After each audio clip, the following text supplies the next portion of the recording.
Hello students, welcome to my YouTube channel. Very good morning to all of you. आज हम जो topic करेंगे वो है formation of image by the concave mirrors. Concave mirror के अंदर इमेज जो है वो कैसे बनती है, आज उसका पूरा कंसेप्ट सीखेंगे हम। अगर आप ये वीडियो एंड तक देखोगे तो इसके बाद आपको ये डाउट पूरी तरह से क्लियर हो जाएंगे कि मिरर्स के अंदर इमेज कैसे बनती है। आज हम कनकेव मिरर के अंदर जितनी भी पॉसिबल इमेज बनेंगी उन सभी को बनाना सीखेंगे। तो चलिए शुरू करते हैं। इमेज फॉर्मेशन को सीखने से पहले हमें कुछ पॉइंट्स हैं जो कि हमें याद रखने हैं, उनको हम नोट्स बना के लिखते हैं कि हमें कुछ नोट्स हैं जो कि हमें याद रखने हैं। फर्स्ट पॉइंट जो हमें याद रखना है वो ये है कि जो कनकेव मिरर होता है, सपोज ये हमारा कनकेव मिरर है, एक इसकी ये वाली साइड हमने पॉलिश की हुई है और अंदर वाली साइड जो है वो इसकी रिफ्लेक्टिंग साइड है। ये वाली साइड रिफ्लेक्टिंग साइड है और उसे बाहर से हमने पॉलिश किया हुआ है। इसका हम पोल बना लेते हैं एक, जो इसका सेंटर होगा वो इसका पोल होगा। यहाँ पे हमारा पोल हो गया पी पॉइंट। सपोज यहाँ पे हमारा सेंटर है, सेंटर ऑफ कर्वेचर, और यहाँ पे सपोज हमारा फोकस है। अब पहला पॉइंट हमें क्या याद रखना है, अगर कोई ray of light principal axis के पैरेलल जाती है तो वो मिरर से टकराने के बाद फोकस में से निकलती है। अभी प्रिंसिपल एक्सिस क्या है, ये वाली लाइन जो है इसको हम बोलते हैं प्रिंसिपल एक्सिस। प्रिंसिपल एक्सिस जो ये सेंटर को पोल से मिलाने वाली लाइन होती है उसको हम बोलते हैं प्रिंसिपल एक्सिस। अगर कोई रे ऑफ लाइट इस लाइन के पैरेलल जाए और मिरर से टकरा जाए तो वो टकराने के बाद फोकस में से निकलेगी। कैसे, सपोज एक रे ऑफ लाइन यहां से ऐसे पैरेलल चली और जाके यहाँ मिरर से टकरा गई, इस डायरेक्शन में आई रे ऑफ लाइट, इधर को चलिए जाके वो ये दोनों पैरेलल हैं। ये वाली रे ऑफ लाइट जो है वो ये हमारी रे ऑफ लाइट है, रे ऑफ लाइट ये हमारी प्रिंसिपल एक्सिस के पैरेलल है। तो जब ये मिरर से टकराएगी तो मिरर से टकराने के बाद इसे फोकस में से पास होना है, तो ये टकराने के बाद फोकस में से निकलेगी।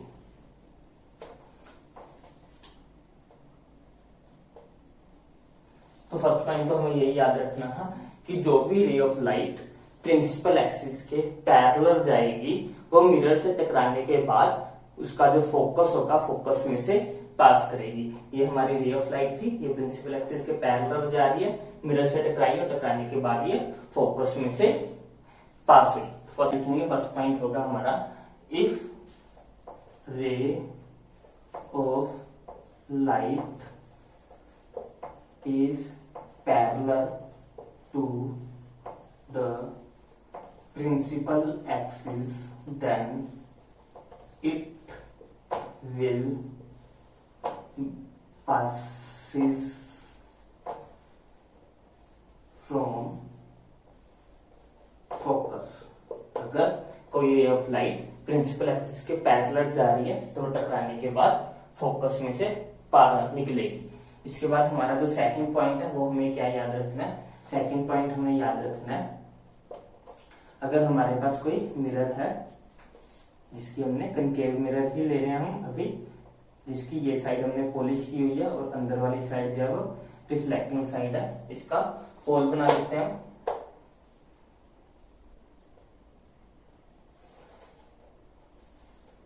तो ये इसका पोल हो गया। सपोज यहाँ पे इसका सेंटर है और यहाँ पे इसका फोकस है।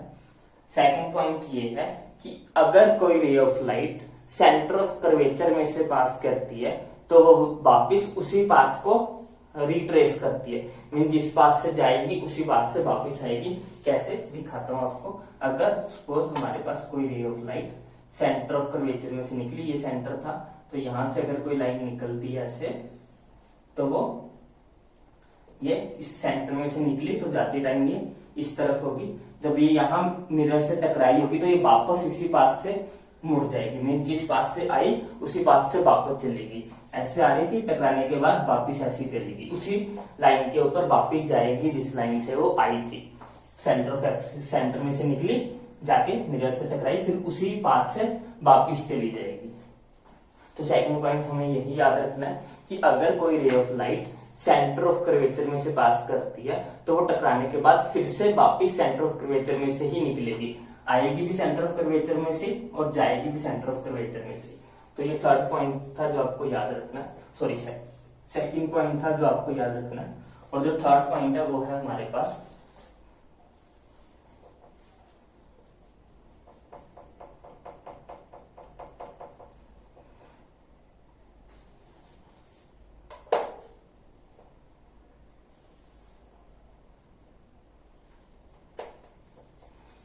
ये इसका पोल, यहाँ पे सपोज इसका सेंटर, यहाँ पे इसका एफ मान लेते हैं।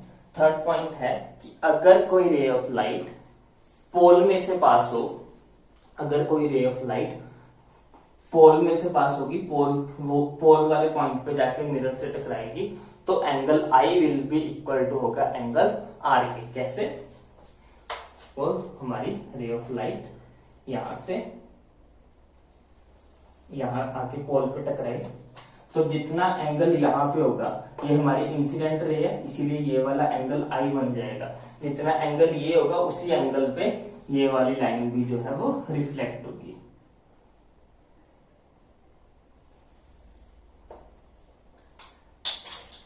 ये हो गया एंगल आर, क्योंकि ये रिफ्लेक्टेड लाइन है। और यहाँ पे कंडीशन क्या होगी? कंडीशन होगी angle I is equal to होगा एंगल आर के। अगर लाइन पोल में से पास कर रही है, हमारी रे ऑफ लाइट अगर पोल में से पास करेगी तो angle I is equal to हो जाएगा एंगल आर के। तो बस ये अगर तीन चीजें आपको याद रह जाएंगी तो आप कोई भी इमेज बना सकते हो। कनकेव मिरर के द्वारा बनने वाली जितनी भी इमेज होती है वो सारी हम आसानी से सीख पाएंगे। तो एक बार रिकॉल कर रहे हैं। फर्स्ट पॉइंट क्या है? अगर कोई ray of light principal axis के पैरेलल जाती है तो मिरर से टकराने के बाद उसके फोकस में से बाहर होती है। सेकेंड पॉइंट है कि अगर कोई ray of light centre of curvature से निकलती है तो वो टकराने के बाद वापिस उसी रास्ते को फॉलो करती है। अगर कोई लाइन पोल में से पास होती है तो angle I is equal to angle R होता है। तो ये तीन कंडीशंस आपको याद रखनी है। अब देखते हैं कि कनकेव मिरर में इमेज फॉर्मेशन कैसे होती है। एक बार इसे स्क्रीनशॉट ले लीजिए, आगे बढ़ते हैं अब हम। तो सबसे पहले हम सीखेंगे कि अगर हमारा ऑब्जेक्ट इन्फिनिटी पे पड़ा तो हमारी कनकेव मिरर के अंदर इमेज की फॉर्मेशन कैसे होती है। तो देखते हैं कैसे बनेगी जब हमारा ऑब्जेक्ट जो है वो इन्फिनिटी पे पड़ा हो। सपोज ये हमारा एक कनकेव मिरर है,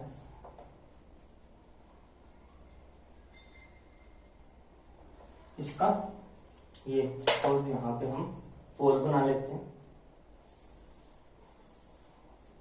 प्रिंसिपल एक्सिस होगी ये हमारा पी पॉइंट है पोल, यहाँ पे सपोज की सेंटर ऑफ कर्वेचर है, ये इसका फोकस होगा। हम मान लेते हैं कि हमारा ऑब्जेक्ट इन्फिनिटी पे पड़ा है कहीं पे, यहाँ पे जो कि है ए बी। हमें पता है कि अभी हमने देखा है कि अगर कोई ray of light principal axis के पैरेलल चले तो टकराने के बाद फोकस में से पार होती है। तो हम यहां से एक पैरेलल रे ऑफ लाइट लेकर आते हैं।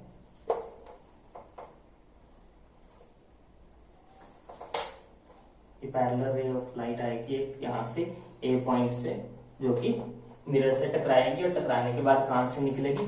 टकराने के बाद ये फोकस में से पास होगी। इंसिडेंट रे ऐसे ये हमारी होगी reflected ray. Incident ray parallel आई प्रिंसिपल एक्सिस की, इसीलिए वो टकराने के बाद फोकस में से पास हुई है। अब हम बी पॉइंट से एक ले लेते हैं। बी पॉइंट से अगर हम एक पैरेलल रे ऑफ लाइट लेते हैं तो वो यहाँ पे आके टकराएगी मिरर से, और टकराने के बाद कहां से निकलेगी? टकराने के बाद वो निकलेगी फोकस पे। टकराने के बाद वो फोकस में से पास होगी।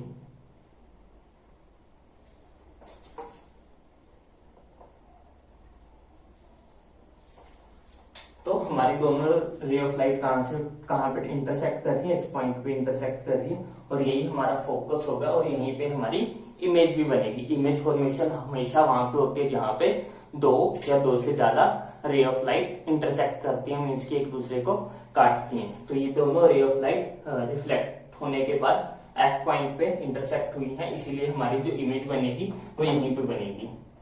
इमेज कहां पे बनी है, इमेज जो है इज एट फोकस, फोकस पे इमेज बनती है। और इसका साइज कैसा होगा, साइज बिल्कुल छोटा होगा, बहुत ज्यादा छोटा होगा, बिल्कुल पॉइंट जैसा नजर आएगा, बिल्कुल छोटा सा ऑब्जेक्ट नजर आएगा। तो ये पॉइंट लाइक होगा, पॉइंट लाइक एकदम छोटा सा होगा, हाईली डिमिस्ड फोटो होगी, बड़ी छोटी सी इमेज बनेगी, रियल इमेज बनेगी, ये एक रियल इमेज बनेगी और फोकस पे बनेगी। तो जब ऑब्जेक्ट हमारा इंफिनिटी पे होता है तो हमारी इमेज जो है वो फोकस पे बनती है, बहुत छोटी सी होती है और जो वो होती है वो रियल इमेज बनती है। नेक्स्ट हम देखेंगे कि जब हमारा ऑब्जेक्ट सेंटर ऑफ कर्वेचर से पीछे पड़ा हो, बियॉन्ड द सी हो, मतलब कि सेंटर ऑफ कर्वेचर से पीछे कहीं पे पड़ा हो, तो हमारी इमेज कहाँ पे बनेगी। ये हमारा सेंटर ऑफ कर्वेचर है, सपोज हमारी इमेज, हमारा जो ऑब्जेक्ट है ए बी वो यहाँ पे पड़ा हुआ है, हम ये मान के चल रहे हैं कि वो सी से पीछे कहीं भी पड़ा हुआ, हमने सी से पीछे कहीं पे भी ए बी को बना लिया, क्योंकि लिखा ही था कि सी से पीछे बनाना, तो हमने सी से पीछे ऑब्जेक्ट को रख लिया। अब हम क्या करेंगे, हमें पता है कि अगर कोई रे ऑफ लाइट इसके पैरेलल आए प्रिंसिपल एक्सिस के, तो इसके एक पैरेलल रे ऑफ लाइट लेकर जाते हैं, तो वो मिरर से टकराने के बाद कहां से निकलती है, वो फोकस में से निकलेगी। तो ये यहां से टकराने के बाद ऐसे फोकस में से पार हो जाएगी। अब सेकंड प्रॉपर्टी, क्योंकि हमें इमेज बनाने के लिए दो लाइंस को इंटरसेक्ट करना है, तो मैंने जो आपको पहले स्टार्टिंग में 3 नोट्स लिखवाए थे, तो तीनों में से कोई भी 2 यूज कर सकते हैं। हमने एक पैरेलल वाला यूज कर लिया, अब हम एक सेंटर ऑफ कर्वेचर वाला यूज करेंगे। हमें पता है कि अगर कोई लाइन सेंटर ऑफ कर्वेचर से पास करे तो वो मिरर से टकराने के बाद वापिस उसी पाथ को फॉलो करती है, तो वही चीज यूज करते हैं, इसे सेंटर ऑफ कर्वेचर से पास करवाते हैं।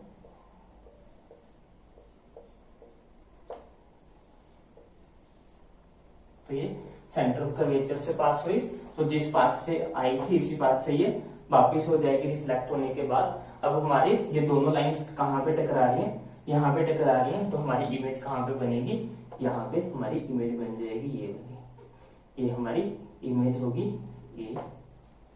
ए डैश बी डैश। ठीक है, कैसे किया हमने स्टार्टिंग में 3 नोट्स पढ़े थे कि अगर कोई लाइन पैरेलल जाए प्रिंसिपल एक्सिस के तो टकराने के बाद फोकस में से निकलती है, अगर कोई सी में से पास करे तो वो वापस उसी बात को फॉलो करती है, अगर कोई पी पे टकराए तो angle I is equal to angle R होता है। तो हमने पहले 2 पॉइंट्स को यूज किया, पहला पैरेलल लेके गए, टकराने के बाद उसे फोकस में से निकाला, दूसरी लाइन हम सेंटर ऑफ कर्वेचर से निकाल के लेके गए, तो वो वापस उसी बात को फॉलो किया, देखा कि दोनों लाइंस कहाँ पे टकरा रही हैं, जहां पे टकरा रही थी वहीं पे हमारी इमेज की फॉर्मेशन हुई। तो हमारी इमेज कहाँ बनी है, ये इमेज जो है हमारी C और F के बीच में कहीं पे बनी है, is at between C and F, centre of curvature और फोकस के बीच में कहीं पे हमारी इमेज जो है वो फॉर्म हुई है। और देखने से पता लग रहा है कि साइज जो है वो छोटा है, स्मॉल बनेगी, इमेज जो है वो हमारी स्मॉल बनेगी, छोटी बनेगी।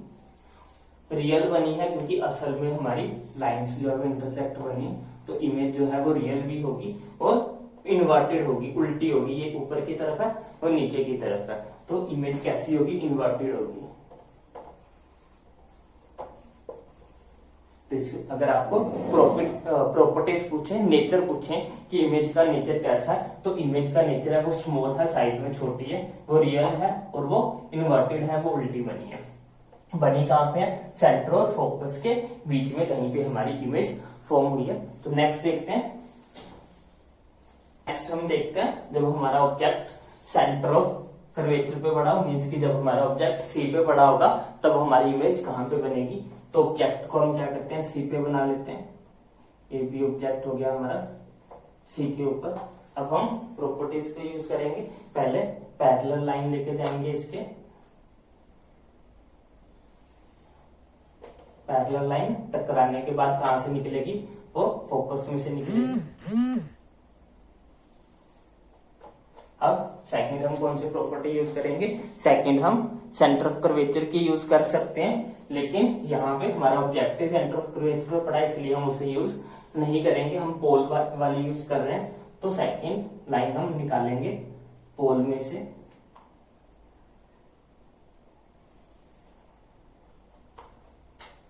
हमारी ये इंसिडेंट रे थी, ये रिफ्लेक्टेड, ये वाली इंसिडेंट, और जिस एंगल से ये निकलेगी उसी एंगल से वो भी निकलेगी।